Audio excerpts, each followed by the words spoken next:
বিসমিল্লাহির রহমানির রহিম।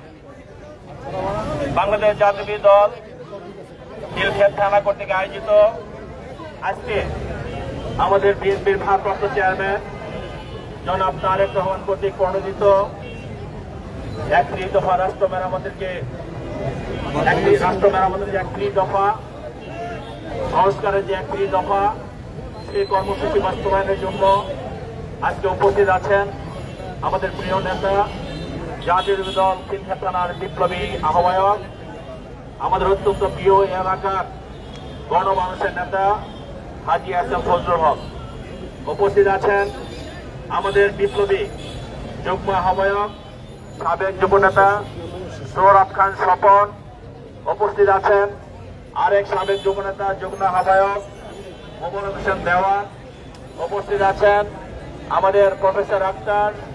উপস্থিত আছেন 17 নম্বর ওয়ার্ডের বিপ্লবী সভাপতি আমাদের বাবু ভাই, মজনু ভাই সহ যুগ্ম আহ্বায়ক জহির বাবু, খসরু ভাই এবং মজনু, আমাদের ডুমনি 43 নম্বর ওয়ার্ডের বিপ্লবী সভাপতি সাবেক ছাত্রনেতা দিদার, সাবেক ছাত্রনেতা জাকির, সভাপতি সাধারণ সম্পাদক 48 নম্বর ওয়ার্ডের আমাদের হক ভাই মনির সহ এবং 17 নম্বর সভাপতি হাবিবুল্লাহ, আমাদের বিশেষ করে যুবদলের সাবেক সাধারণ সম্পাদক মুরাদ এবং সিনিয়র সহ সভাপতি মনির সহ যুবদলের নেতৃবৃন্দ, ছাত্র দলের তামিম সহ ছাত্র দলের নেতৃবৃন্দ এবং যুবদলের টিটোর আছে, ছাত্র দলের মালেক, শ্রমিক দলের মালেক এবং স্বেচ্ছাসেবক দলের আমাদের অনেক পুরানো কর্মী। আমাদের সুজন যদিও দেখতে দেখেন বুড়ো হয়ে গেছে, আসলে কিন্তু বুড়ো হয় নাই, দাড়ি বাড়ছে। আমাদের মহিলা দলের আমাদের নীলক্ষেত থানা মহিলা দল অত্যন্ত শক্তিশালী, পান্না সহ সুলতানা পান্না সূচি সহ মহিলা দলের নেতৃবৃন্দ এবং নাসিবা সুরাইয়া এবং আমাদের নীলক্ষেত থানার বিএনপি অঙ্গ ও সহযোগী সংগঠন নেতৃবৃন্দ, আসসালামু আলাইকুম। আমাদের নেতৃবৃন্দ সবার নাম বলেছে, সেই জন্য নাম বলে আমি আর সময় ক্ষেপণ করছি না, কারণ অনেক গরম, আমাদের অনেকক্ষণ এই রাস্তায় থাকতে হবে। আমরা বলতে চাই, একটি সফল আন্দোলনের পরে আমাদের পার্টির ভারপ্রাপ্ত চেয়ারম্যান জনাব তারেক রহমান 2008 সনে যখন এটি নির্বাচন হলো, সেই নির্বাচনের পরে যখন একটি ফ্যাসিবাদী সরকার বাংলাদেশের ক্ষমতা দখল করলো, তারপর থেকে আমাদের পার্টির ভারপ্রাপ্ত চেয়ারম্যান জনাব তারেক রহমানের নেতৃত্বে আমরা আন্দোলন সংগ্রাম করে আসছি।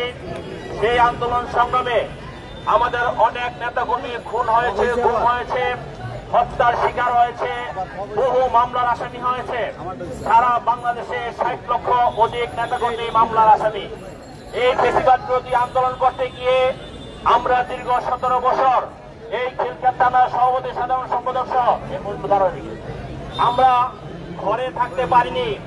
আজকে সেই আন্দোলনের ফসল হিসাবে আমরা জুলাই আগস্টে যে আন্দোলন করেছি, আমার একটু পিছনে যেতে হচ্ছে। এই কারণে আমাদের পার্টি ভারপ্রাপ্ত চেয়ারম্যান জনাব তারেক রহমান দীর্ঘদিন এদেশের মানুষকে ঐক্যবদ্ধ করে, বিএনপিকে ঐক্যবদ্ধ করে যেভাবে এই আন্দোলনটাকে এগিয়ে নিয়ে গিয়েছেন, সেই কথাগুলো যদি আমরা না বলি, জনগণ যদি না জানে, তাহলে হয়তো আমাদের অপূর্ণতা থেকে যাবে। যার কারণে বলছি, ছোট করে বলবো, 2008-এর পরে 2014 যে নির্বাচন হয়েছে, সেই নির্বাচনে খুনি হাসিনা দেখেছে তারা জনগণের জন্য কোনো কাজ করেনি। কাজেই জনগণ যদি ভোট কেন্দ্রে যায় তাহলে তারা ভোট পাবে না। যার কারণে তারা কিন্তু 2014 যে নির্বাচন, সেই নির্বাচনে 154টি আসন নির্বাচনের পূর্বেই তারা ডিক্লেয়ার করে নিয়েছিল। অর্থাৎ সরকার গঠন করার যে রিস্ক নেওয়া দরকার, যে রিস্ক থাকে, সেই রিস্ক আগে সে শেষ করে দিয়েছে। সে 154টি আসন বিনা প্রতিদ্বন্দ্বিতায় সে নিয়ে নিয়েছে। তারপরে আসেন 2018-তে আমরা একটি নতুন সংযোজন পেলাম, সেটা হলো গায়েবী মামলা। আপনারা দেখেছেন বিএনপির প্রতিটা নেতাকর্মী এমনি বাড়িতে থাকতে পারে না, তারপর গায়েবী মামলা দিয়ে একজন মৃত্যু মানুষের বিরুদ্ধেও ওই খুনি হাসিনায় গায়েবী মামলা দিয়েছে। 30 তারিখে ভোট ছিল 30শে ডিসেম্বর, সেই ভোট 29 তারিখে হয়ে গিয়েছে। তার মানে কি, খুনি হাসিনা কোনোভাবে চায় না যে জনগণ ভোট দিতে আসুক, কারণ এদেশের জনগণের জন্য তারা রাজনীতি করে না, জনগণকে নিয়ে তারা রাজনীতি করে না, জনগণের জন্য তারা রাজনীতি করে না। তারপরে আসেন 2024, সে 2018 পরে যখন দেখেছে যে তারা এদেশের জনগণের জন্য কাজ করে না, জনগণের পক্ষ থেকে যারা এদেশে আন্দোলন সংগ্রাম করে তাদেরকে কিভাবে দমানো যায়। আপনারা দেখেছেন এদেশের তিনবারের প্রধানমন্ত্রী দেশনেত্রী বেগম খালেদা জিয়াকে মিথ্যা মামলায় সাজা দিয়ে 2018-তে কিভাবে জেলে ঢুকিয়েছে। আমরা বলতে চাই এই অন্যায় অত্যাচার অবিচারের বিরুদ্ধে বিএনপি সবসময় সজাগ ছিল, দেশের মানুষকে ঐক্যবদ্ধ করেছে তারেক রহমানের নেতৃত্বে, এবং সে ঐক্যবদ্ধ হওয়ার কারণে 2024-এ যে নির্বাচন দিয়েছিল 7ই জানুয়ারি, সেই নির্বাচনে কিন্তু বিএনপি শুধু আজকে যেমন আমরা লিফলেট বিলি করবো 31 দফা, এরকম লিফলেট বিলি করেছে, জনগণকে সচেতন করেছে, জনগণ যাতে বোঝে এই ভোট চোর ডাকাতকে কিভাবে প্রতিহত করতে হয়। তারপরে আমাদের আন্দোলন চলতে থাকলো। পরবর্তী সময়ে বৈষম্য বিরোধী আন্দোলনের নামে ছাত্র জনতা ঐক্যবদ্ধভাবে আমাদের যে হেসকা টান দিল জুলাই আগস্ট আন্দোলন, সেই জুলাই আগস্ট আন্দোলনে আমাদের পার্টি ভারপ্রাপ্ত চেয়ারম্যান যতগুলো আন্দোলনকারী শক্তি আছে প্রতিটি শক্তির সাথে কথা বলেছে, যতগুলো আন্দোলনকারী উপাদান আছে প্রতিটি উপাদানের সাথে কথা বলেছে। তারপরে আমরা 5ই আগস্ট আমাদের সফলতা পেয়েছি। বন্ধুরা আমার, আমরা অবশ্যই বলতে চাই এখানে ছাত্র জনতার একটি ব্যাপক ভূমিকা ছিল। অনেক ছাত্র মৃত্যুবরণ করেছে, অনেক সাধারণ জনতা মৃত্যুবরণ করেছে, শহীদ হয়েছে। বিএনপি 422 জন নেতাকর্মী নিহত হয়েছে। এই নিহতদের উপরে পা দিয়ে আজকে যারা অতিরঞ্জিত করছে, আমরা বলতে চাই আপনারা যদি জুলাই আগস্টে যে আন্দোলন হয়েছে সেই শহীদদেরকে শ্রদ্ধা না করেন, সেই শহীদদেরকে মনে না রাখেন, তাহলে আগামীতে যখন এরকম আন্দোলন আসবে আপনাদেরকে মানুষ দূর করবে, আপনাদের ডাকে মানুষ সাড়া দিবে না।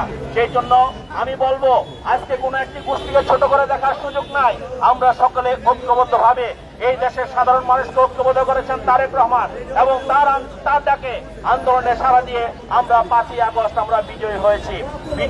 আমরা যুদ্ধ করেছি গণতন্ত্রের জন্য, আমরা যুদ্ধ করেছি ভোটাধিকারের জন্য, আমরা যুদ্ধ করেছি দুর্নীতিমুক্ত বাংলাদেশ গড়ার জন্য, আমরা যুদ্ধ করেছি এদেশে আমার বাক স্বাধীনতা রক্ষা করার জন্য, বাংলাদেশের স্বাধীনতা রক্ষা করার জন্য। সেই যুদ্ধে বাংলাদেশের প্রতিটি মানুষ আবাল বৃদ্ধ বনিতা সকলে ঐক্যবদ্ধ হয়েছেন, তারেক রহমানের নেতৃত্বে এক ছাতার নিচে এসেছেন, আন্দোলন করেছেন, আমরা বিজয়ী হয়েছি। বন্ধুরা আমার, আমি বলতে চাই সেই আন্দোলনে যেটা মূল নিয়ামক শক্তি ছিল, আমার ভোট আমি দিব, যাকে খুশি তাকে দিব, তারই ধারাবাহিকতায় সে আন্দোলন দানা বেঁধেছে। এবং আমরা বলতে চাই আমাদের নেতা জনাব তারেক রহমান এখনো সেই কাজটি করে গিয়েছিল। এই নির্বাচন নিয়ে অনেক কথা হয়েছে, অনেক কথা বলেছে অনেকেই, কিন্তু সর্বশেষ 13 জুন যে নির্বাচনের ডেট ঘোষণা হয়েছে, অর্থাৎ দিনক্ষণ ঘোষণা হয়েছে, অনেকে অনেক রকম কথা বলেছেন। 13 জুন আমাদের পার্টির ভারপ্রাপ্ত চেয়ারম্যান জনাব তারেক রহমানের সাথে এবং বাংলাদেশের অন্তর্বর্তীকালীন সরকারের চিফ অ্যাডভাইজার ডক্টর ইউনূস সাহেবের সাথে যে লন্ডনে ঐতিহাসিক মিটিং হয়েছে, সেই মিটিংয়ে নির্ধারণ হয়েছে বাংলাদেশে আগামী ফেব্রুয়ারিতে একটি নির্বাচিত সরকার ইনশাল্লাহ আমরা পাবো। আমরা বলতে চাই বিএনপি নির্বাচন করবে, বিএনপি আন্দোলন করেছে ভোটে জিতার জন্য নয়, বিএনপি আন্দোলন করেছে জনগণের অধিকার প্রতিষ্ঠা করার জন্য। আর জনগণের অধিকার যদি প্রতিষ্ঠিত হয়, সাধারণ মানুষের দুঃখ দুর্দশা যদি বিএনপি দেখে, তাহলে অবশ্যই জনগণ বিএনপির পাশে ছিল, আছে এবং আগামী দিনেও থাকবে। আগামী দিনে বিএনপি যদি জনগণের ভোটে ক্ষমতায় যায়, রাষ্ট্র ক্ষমতা কিভাবে পরিচালিত করবে তার সনদ হলো আমাদের এই 31 দফা। আমাদের পার্টি ভারপ্রাপ্ত চেয়ারম্যান এখন অনেকেই সংস্কারের কথা বলে, এই সংস্কার প্রস্তাব কিন্তু দিয়েছেন 2023 সনে। 2023 সনে তিনি সংস্কার প্রস্তাব দিয়েছেন। তখন কিন্তু আন্দোলন আমরা বিজয়ী হয়নি, কিন্তু আমাদের নেতা মনে করেছেন যে এরকম একটি সংস্কার বাংলাদেশে দরকার। আপনারা দেখেছেন আমাদের শহীদ রাষ্ট্রপতি জিয়াউর রহমান 19 দফার ভিত্তিতে রাষ্ট্র পরিচালনা করেছেন এবং কি কি সংস্কার করেছেন। আমাদের শহীদ রাষ্ট্রপতি জিয়াউর রহমানের মূল সংস্কার ছিল একদলীয় শাসন ব্যবস্থা থেকে 5 সাল থেকে বহুদলীয় গণতন্ত্র প্রবর্তন করেছেন আমাদের শহীদ রাষ্ট্রপতি জিয়াউর রহমান। পরবর্তীতে দেশনেত্রী বেগম খালেদা জিয়া রাষ্ট্রপতি শাসিত সরকার থেকে মন্ত্রী পরিষদ শাসিত সরকার এনেছেন।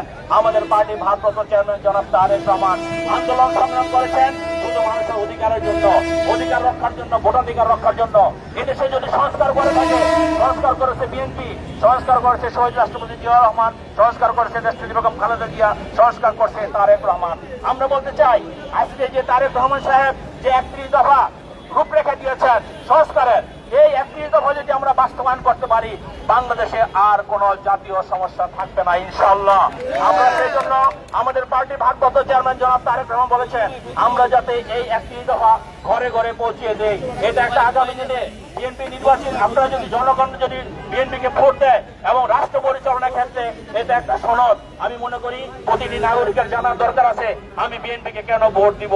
বিএনপিকে ভোট দিয়ে যদি বিজয়ী করি, বিএনপি দেশে এসে কি করবে প্রতিটি নাগরিকের জানার দরকার আছে। যার কারণে আমাদের পার্টির ভারপ্রাপ্ত চেয়ারম্যান জনাব তারেক রহমান স্পষ্ট আমাদেরকে নির্দেশনা দিয়েছেন, তোমরা প্রতিটি ঘরে ঘরে যাবা, প্রতিটি জনগণের কাছে যাবা, এই সংরক্ষী মানুষের কাছে দিবা, যাতে মানুষ বুঝতে পারে ওই ঘুমে থেকে ভোট আমরা নিতে চাই না, ওই আগের দিন আমরা ভোট নিতে চাই না। জনগণ ভোট কেন্দ্রে যাবে, আমার ভোট আমি দিব, যাকে খুশি তাকে দিব, এই স্লোগান নিয়ে আমরা এগিয়ে যাবো ইনশাআল্লাহ।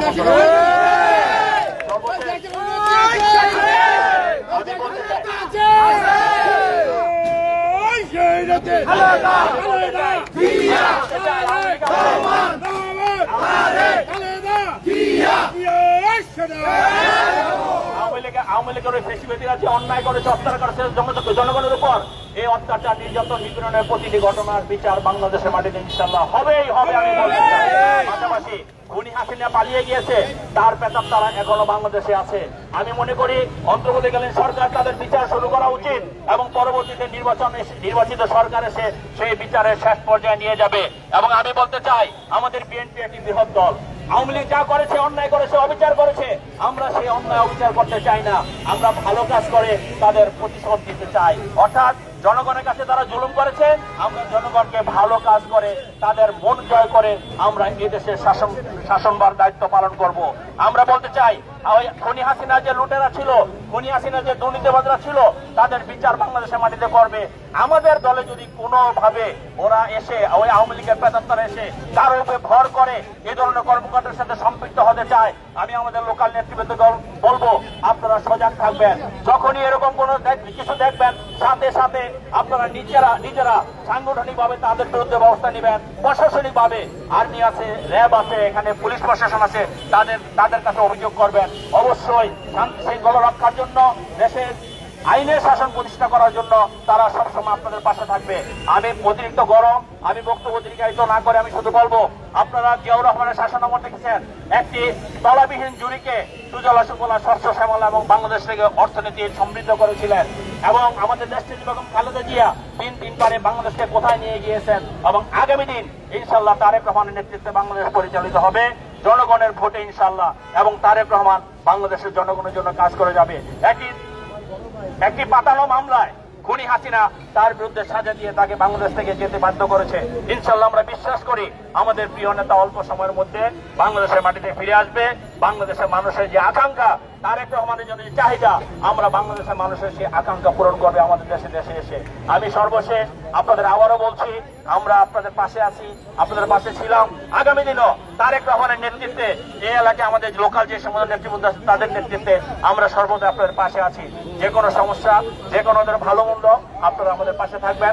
আমরা ইনশাআল্লাহ জীবনের শেষ রক্তবন্ধ দেওয়া হলো আপনাদের পাশে থেকে বাংলাদেশ থেকে একটি গণতান্ত্রিক রাষ্ট্র হিসেবে উপহার দেবো ইনশাআল্লাহ তারেক রহমানের নেতৃত্বে। এবং তারেক রহমানের যে সমস্ত কর্মসূচিগুলো আছে দেশ গড়ার জন্য, প্রতিটি কর্মসূচি আপনারা বাস্তবায়ন করবেন। আমি আবারও জুলাই আগস্টে যারা নিহত হয়েছে তাদের রুহের মাগফিরাত কামনা করছি। আমাদের যারা ভূমিকটের শিকার হয়েছে তাদের রুহের মাগফিরাত কামনা করে আজকের মতো বিদায় নিচ্ছি। আল্লাহ হাফেজ। বাংলাদেশ জিন্দাবাদ, জাতীয় দল জিন্দাবাদ, শহীদ রাষ্ট্রপতি জিয়াউর রহমান অমর হোক, দেশনেত্রী বেগম খালেদা জিয়া জিন্দাবাদ। এবং আমাদের সাংবাদিক ভাইরা অনেক কষ্ট করে এসেছেন, আমি আবারও আমার ব্যক্তিগত পক্ষ থেকে সাংবাদিক ভাইদের ধন্যবাদ অভিনন্দন জানাচ্ছি। আমরা রিফ্লেট রোডে যাব, প্রতিটি গাড়িতে আমরা হয়তো এক পাশে আসবো, অন্য পাশে যাতে রিফ্লেট পায় দয়া করে খেয়াল রাখবেন। গাড়িতে যে সমস্ত লোক আছে আমরা চেষ্টা করবো যাতে রাস্তাটা বন্ধ না হয়, তবে গাড়িতে যারা আছে সবাই যাতে পায়, সবাই যাতে রিফ্লেট পায়। সকলকে ধন্যবাদ।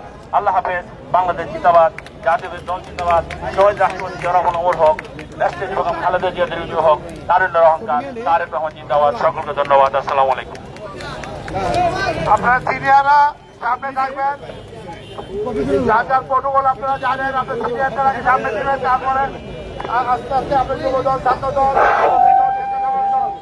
আগে বিএনপি সামনে থাকবেন।